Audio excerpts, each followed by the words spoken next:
نحمده ونصلي ونسلم على رسوله الكريم اما بعد فاعوذ بالله من الشيطان الرجيم بسم الله الرحمن الرحيم رب اشرح لي صدري ويسر لي امري واحلل عقدة من لساني يفقهوا قولي ربنا آتنا في الدنيا حسنة وفي الآخرة حسنة وقنا عذاب النار آمین بجاہ سید المرسلین صلی اللہ علیہ وآلہ وبارک وسلم۔ سورہ حجرات کا آغاز ہے۔ سورہ حجرات مدینہ منورہ میں نازل ہوئی ہے۔ اس صورت میں 2 رکوع 18 آیتیں موجود ہیں۔ حجرات کا معنی حجرے اور کمرے ہیں، اور اس صورت کی آیت نمبر 4 میں حجرات کا لفظ ہے۔ اسی مناسبت سے اس صورت کا نام سورۃ الحجرات ہے۔ آئیے اس سورہ مبارکہ کا آغاز کرتے ہیں۔ بسم اللہ الرحمن الرحیم، اللہ کے نام سے شروع جو نہایت مہربان رحمت والا ہے۔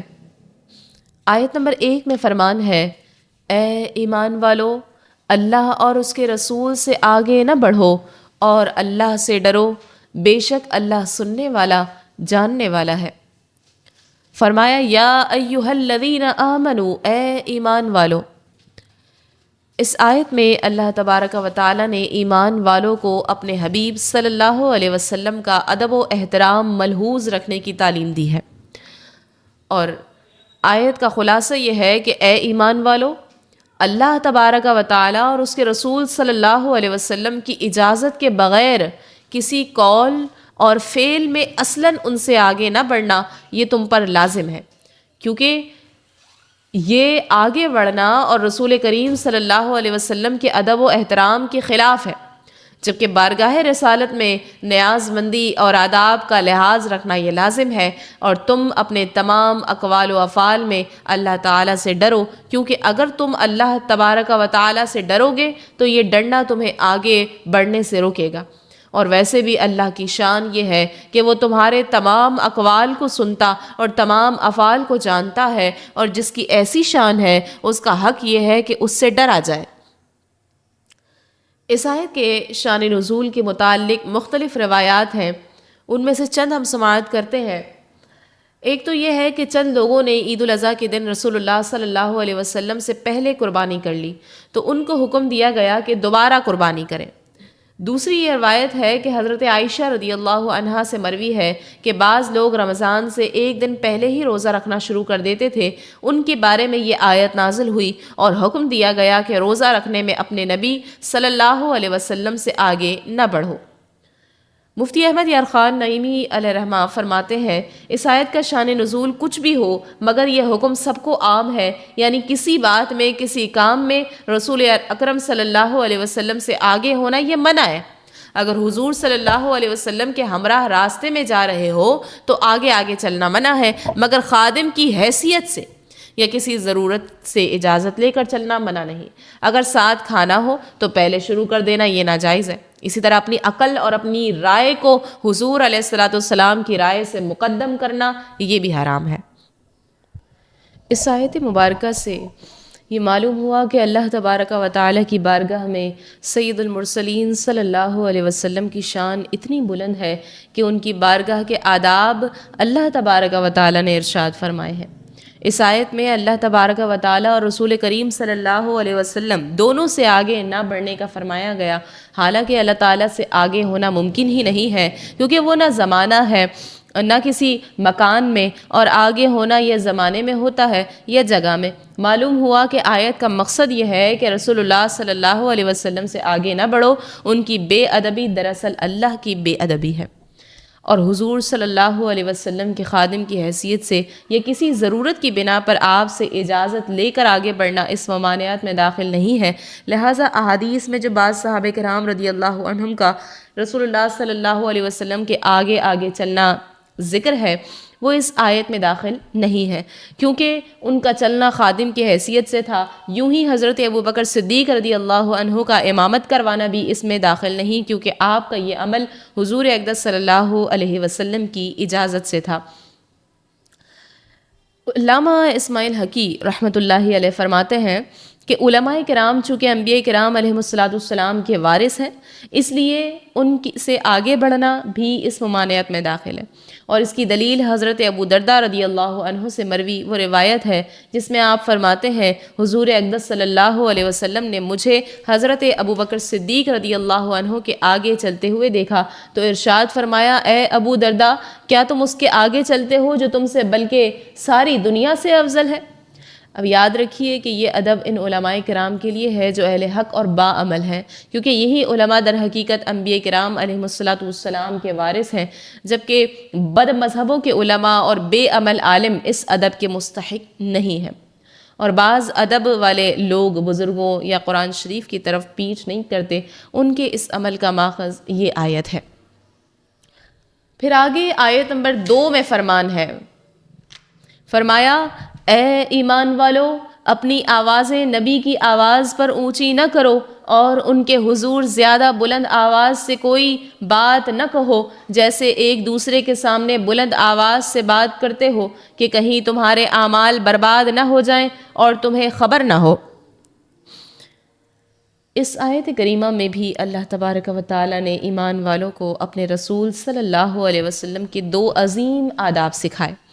پہلا ادب یہ ہے کہ اے ایمان والو، جب رسول اللہ صلی اللہ علیہ وسلم تم سے کلام فرمائیں اور تم ان کی بارگاہ میں کچھ عرض کرو تو تم پر لازم ہے کہ تمہاری آواز ان کی آواز سے بلند نہ ہو، بلکہ جو عرض کرنا ہے وہ آہستہ اور پست آواز سے کرو۔ دوسرا ادب یہ ہے کہ حضور اقدس صلی اللہ علیہ وسلم کو ندا کرنے میں ادب کا پورا لحاظ رکھو،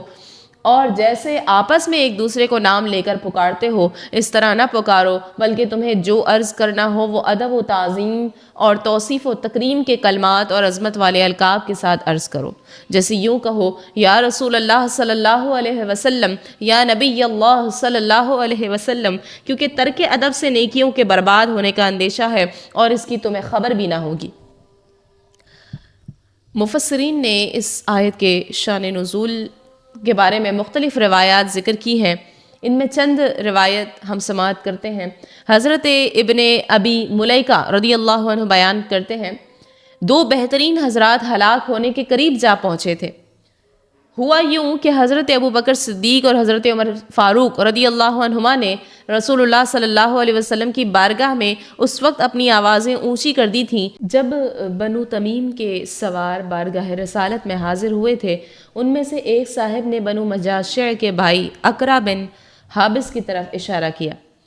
کہ انہیں ان کی قوم کا حاکم بنا دیا جائے، اور دوسرے نے ایک اور شخص کی جانب اشارہ کیا۔ حضرت ابو بکر رضی اللہ عنہ نے حضرت عمر رضی اللہ عنہ سے کہا، آپ یہ کہہ کر میری مخالفت کرنا چاہتے ہیں؟ حضرت عمر فاروق رضی اللہ عنہ نے کہا، میں تو آپ کی مخالفت کرنا نہیں چاہتا۔ یہ گفتگو کرتے ہوئے ان دونوں حضرات کی آوازیں بلند ہو گئیں۔ اس پر اللہ رب العزت نے یہ آیت نازل فرمائی، یا ایھا الذین آمنوا لا ترفعوا اصواتکم فوق صوت النبی۔ اور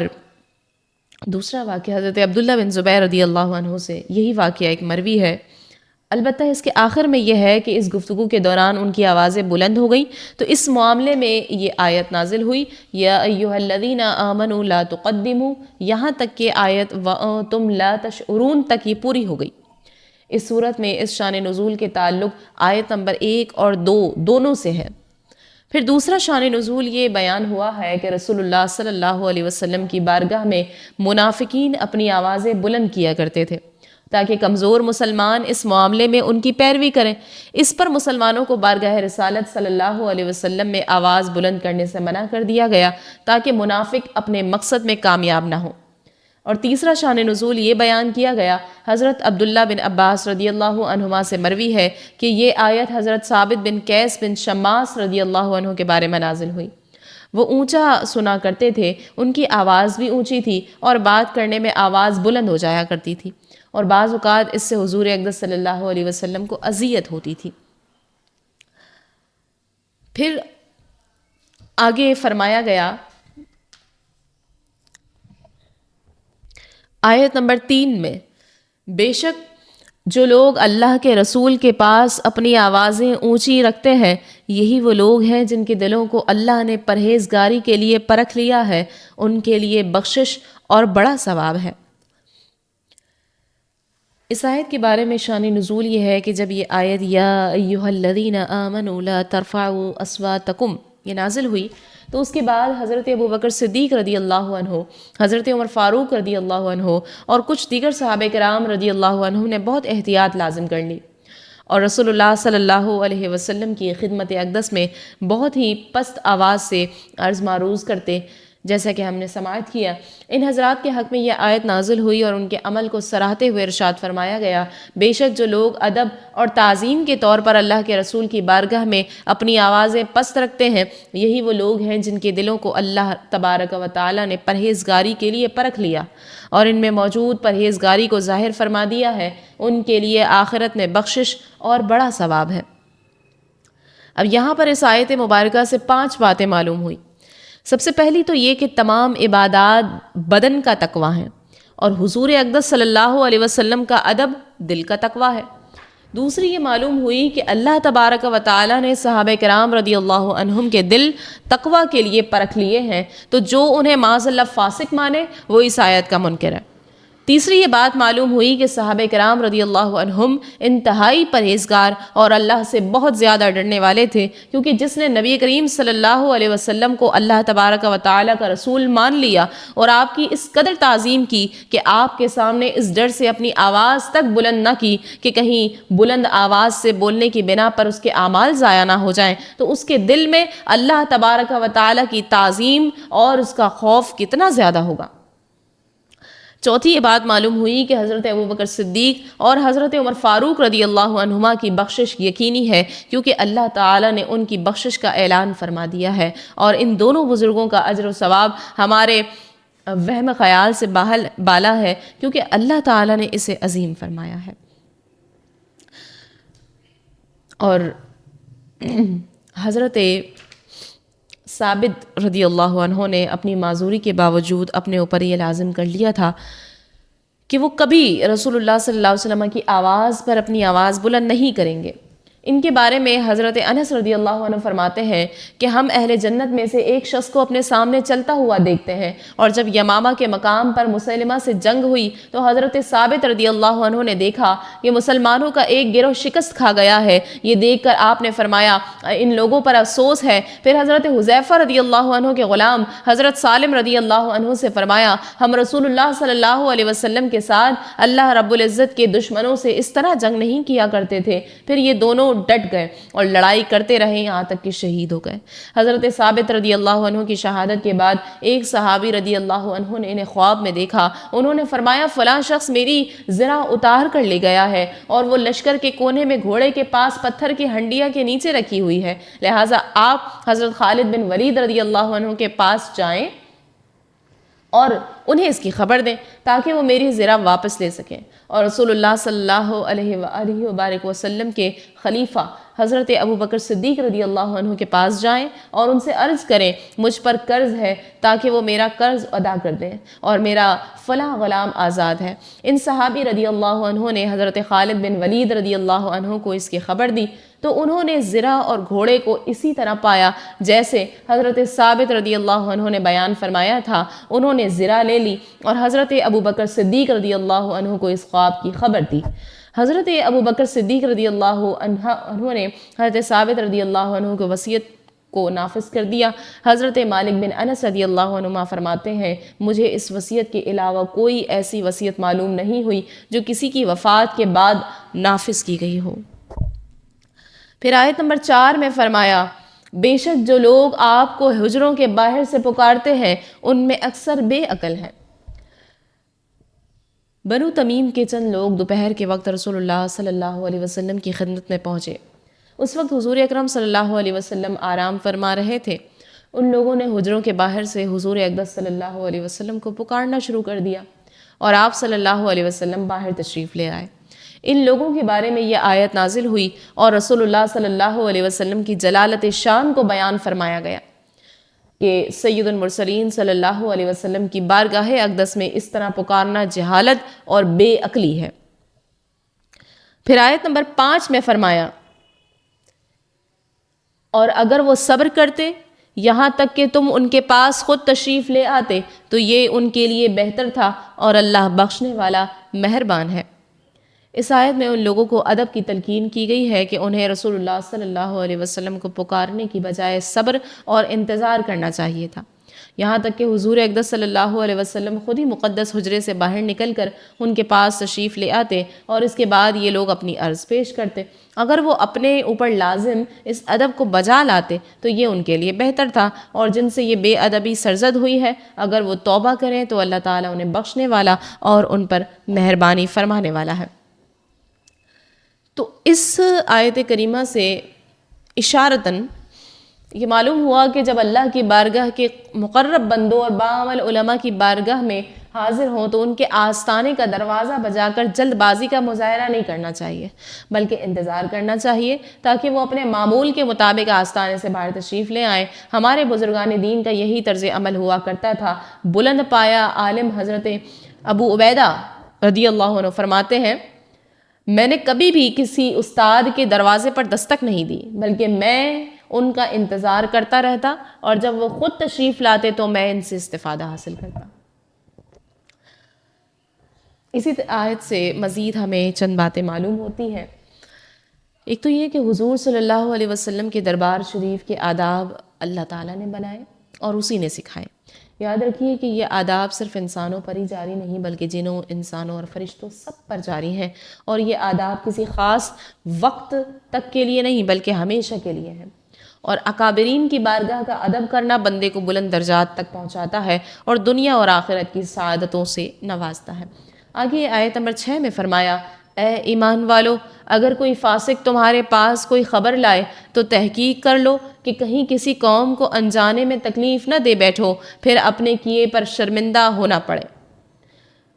ارشاد فرمایا کہ اے ایمان والو، اگر کوئی فاسق تمہارے پاس کوئی خبر لائے جس میں کسی کی شکایت ہو تو صرف اس کی بات پر اعتماد نہ کرو بلکہ تحقیق کر لو کہ وہ صحیح ہے یا نہیں، کیونکہ جو فسق سے نہیں بچا وہ جھوٹ سے بھی نہ بچے گا، تاکہ کہیں کسی قوم کو انجانے میں تکلیف نہ دے بیٹھو، پھر ان کی برات ظاہر ہونے کی صورت میں تمہیں اپنے کیے پر شرمندہ ہونا پڑے۔ مفسرین نے اس آیت کا شان نزول یہ بیان کیا ہے کہ رسول کریم صلی اللہ علیہ وسلم نے حضرت ولید بن عقبہ رضی اللہ عنہ کو بنی مستلق سے صدقات و وصول کرنے بھیجا۔ زمانہ جاہلیت میں ان کے اور ان کے درمیان دشمنی تھی۔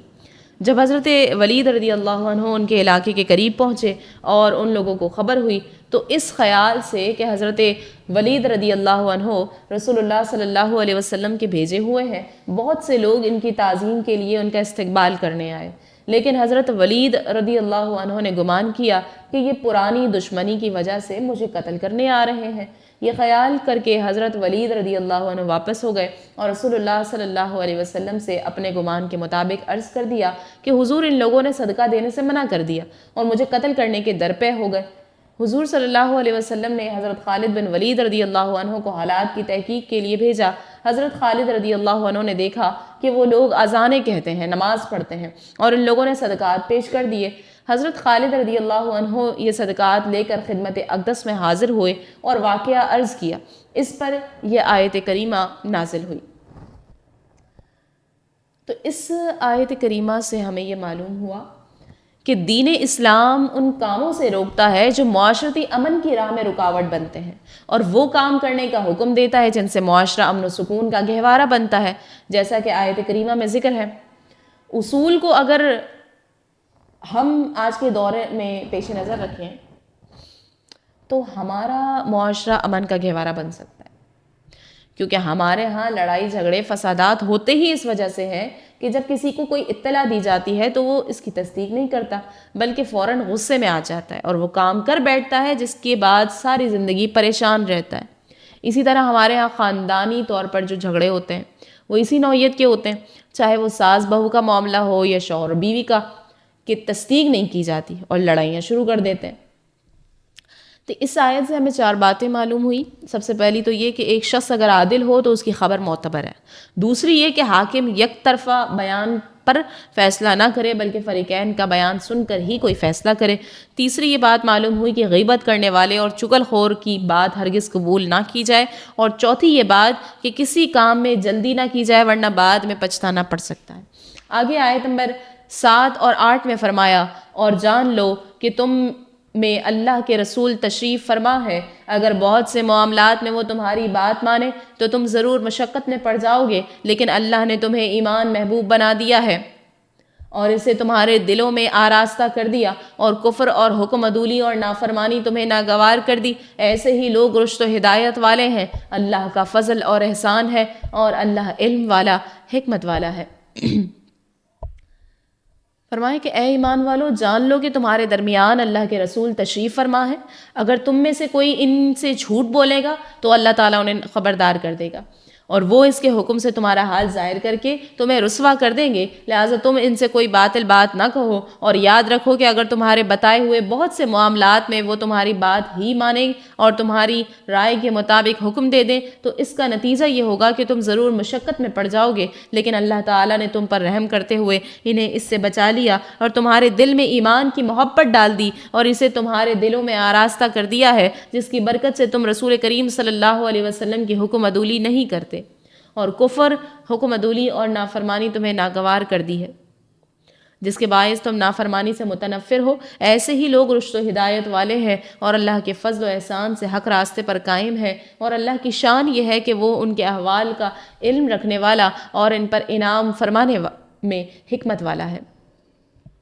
آگے آیت نمبر 9 میں فرمایا، اور اگر مسلمانوں کے دو گروہ آپس میں لڑیں تو تم ان میں صلح کرا دو، پھر اگر ان میں سے ایک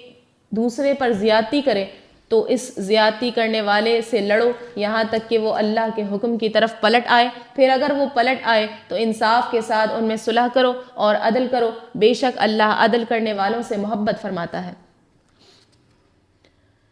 اس آیت مبارکہ کا شان نزول یہ ہے کہ ایک مرتبہ نبی کریم صلی اللہ علیہ وسلم دراز گوش پر سوار ہو کر تشریف لے جا رہے تھے۔ اس دوران انصار کے مجلس کے پاس سے گزر ہوا تو وہاں تھوڑی دیر ٹھہرے، اس جگہ دراز گوش نے پیشاب کیا تو عبداللہ بن ابی نے ناک بند کر لی۔ یہ دیکھ کر حضرت عبداللہ بن رواحہ رضی اللہ عنہ نے فرمایا کہ حضور صلی اللہ علیہ وسلم کی دراز گوش کا پیشاب تیرے مشک سے بہتر خوشبو رکھتا ہے۔ حضور صلی اللہ علیہ وسلم تو تشریف لے گئے، لیکن ان دونوں میں بات بڑھ گئی اور ان دونوں کی قومیں آپس میں لڑ پڑے اور ہاتھا پائی تک نوبت پہنچ گئی۔ صورتحال معلوم ہونے پر رسول اللہ صلی اللہ علیہ وسلم واپس تشریف لائے اور ان میں صلح کرا دی۔ اس معاملے کے بارے میں یہ آیت نازل ہوئی اور ارشاد فرمایا گیا کہ اے ایمان والو، اگر مسلمانوں کے دو گروہ آپس میں لڑ پڑے تو تم سمجھا کر ان میں صلح کرا دو، پھر اگر ان میں سے ایک دوسرے پر ظلم اور زیادتی کرے اور صلح کرنے سے انکار کر دے تو مظلوم کی حمایت میں اس زیادتی کرنے والے سے لڑو یہاں تک کہ وہ اللہ کے حکم کی طرف پلٹ آئے، پھر اگر وہ اللہ کے حکم کی طرف پلٹ آئے تو انصاف کے ساتھ دونوں گروہوں میں صلح کرو اور دونوں میں سے کسی پر زیادتی نہ کرو، اور صرف اس معاملے میں ہی نہیں بلکہ ہر چیز میں عدل کرو، بے شک اللہ تعالیٰ عدل کرنے والوں سے محبت فرماتا ہے تو وہ انہیں عدل کی اچھی جزا دے گا۔ پھر آیت نمبر 10 میں فرمایا، صرف مسلمان بھائی بھائی ہیں تو اپنے دو بھائیوں میں صلح کرا دو اور اللہ سے ڈرو تاکہ تم پر رحمت ہو۔